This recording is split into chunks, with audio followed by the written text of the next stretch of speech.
Importance of pH in everyday life.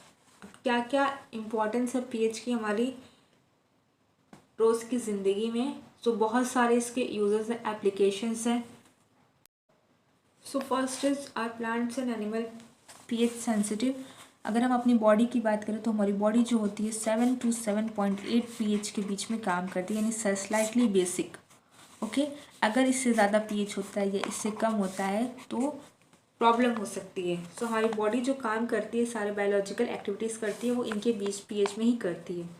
अगर हम बात करें रेन वाटर की, तो जो बारिश होती है वो 5.6 से अगर कम पीएच होता है, यानी 5.2 हो गया, 5 हो गया या 4.1 हो गया, तो ये सारे जो होते हैं एसिड रेन कहलाते हैं। और अगर इतना पीएच है या इससे क्या है ज़्यादा है, 6 है, 6.2 है, so it will be okay, वो नॉर्मल रेन है। लेकिन अगर उससे कम होता है तो वो एसिडिक रेन होती है, और वो पानी जो होता है नदियों में जाता है, तालाब में जाता है, और जो एक्वेटिक एनिमल्स एंड प्लांट्स होते हैं उनके लिए क्या होता है, डिफ़िकल्टी पैदा करता है। सो इसका एग्जाम्पल जो एनिमल्स के लिए और प्लांट्स के लिए एक इम्पॉर्टेंट रोल प्ले करता है।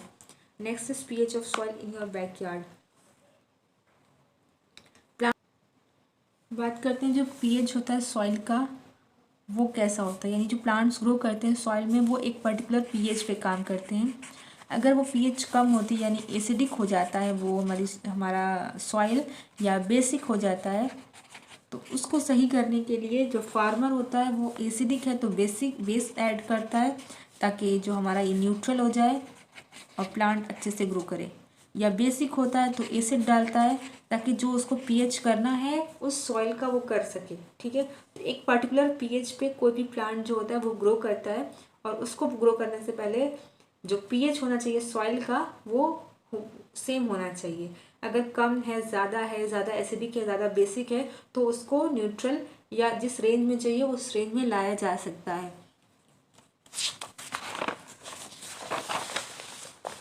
Next is pH in our digestive system. हमारे जो स्टमक होता है उसमें HCl जूस जो होता है, HCl सीक्रेट होता है, और ये HCl जो होता है हमारे स्टमक में बहुत सारी चीज़ों को डाइजेस्ट करने में, बहुत सारे एंजाइम को एक्टिवेट करने में यूज़फुल होता है। अब अगर कुछ ऐसा होता है कि बहुत ज़्यादा गर्म खाने से या बहुत ज़्यादा स्पाइसी खाने से हमारे पेट में अगर बहुत ज़्यादा अमाउंट में HCl का सिक्रेशन हो जाता है, तो उसको क्या कहता है, न्यूट्रलाइज किया जाता है।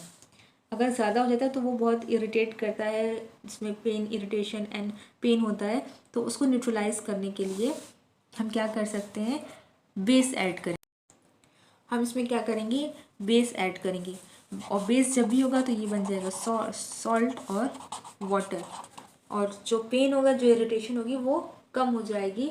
अब इसके लिए बहुत अच्छा अगर हम बात करें तो मिल्क ऑफ मैग्नीशिया यानी MgOH होल ट्वाइस लिया जाता है। जो डाइजीन होती है, डाइजीन सिरप होता है हमारा, ऑरेंज और पिंकिश कलर का होता है, उसमें ये मिल्क ऑफ मैग्नीशिया होता है, MgOH whole twice magnesium hydroxide. ये क्या करता है, HCl से रिएक्ट करके न्यूट्रल बनाता है, नहीं सॉल्ट और वाटर।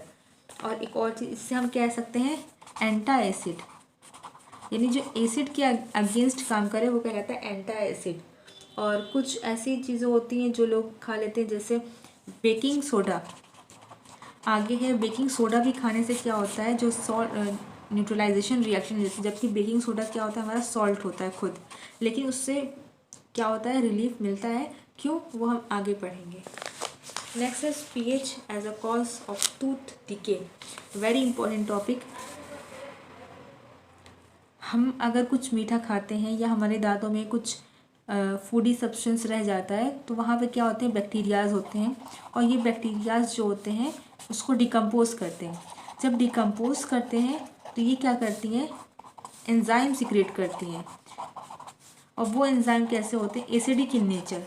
और वो एसिडिक एंजाइम्स जो होते हैं वो क्या कॉज करते हैं, धीरे धीरे जो हमारा टूथ होता है,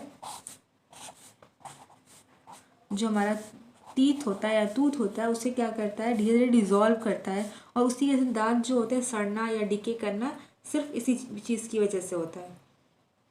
अब उसको करना क्या होता है कि जब हम ब्रश करते हैं तो ब्रश में टूथपेस्ट में जो हमारा होता है वो होता है सोडियम फ्लोराइड, और बहुत सारे बेस प्रेजेंट होते हैं। ठीक है, ये भी बेस का काम करता है, बहुत सारे बेस भी प्रेजेंट होते हैं। जब हम ब्रश करते हैं, जब हम टूथपेस्ट लेते हैं, तो ये एसिड जो होता है इस बेस के साथ मिलकर के क्या हो जाता है, न्यूट्रल हो जाता है, यानी सॉल्ट न्यूट्रल हो जाता है, यानी सॉल्ट प्लस H2O का फॉर्मेशन होता है, और जिसकी वजह से क्या होता है, टूथ डिके नहीं होता है। Okay, so it is also important in tooth decay. Next is self defence by animals and plants.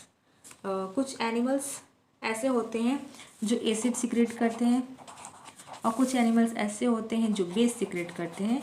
Like wasp जो होता है वो हमारा बेस सिक्रेट करता है, और एसिड की अगर हम बात करें, acid ant, formic acid, ant जो होती है फॉर्मिक एसिड सिक्रेट करती है। अगर आंट हमें काट लेती है, स्टिंग कर लेती है, या वास्प स्टिंग कर लेता है, तो ये एसिड सिक्रेट करेगी। वास्प जो हमारा, वास्प किसे कहते हैं, जिसे हम कॉमन लैंग्वेज में बर्रा बोलते हैं, जो येलोइश ऑरेंज कलर का होता है, ठीक है।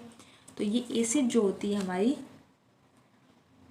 या हनी बी, हम हनी बी भी ले सकते हैं, ये भी क्या करती है, एसिड सिक्रेट करती है।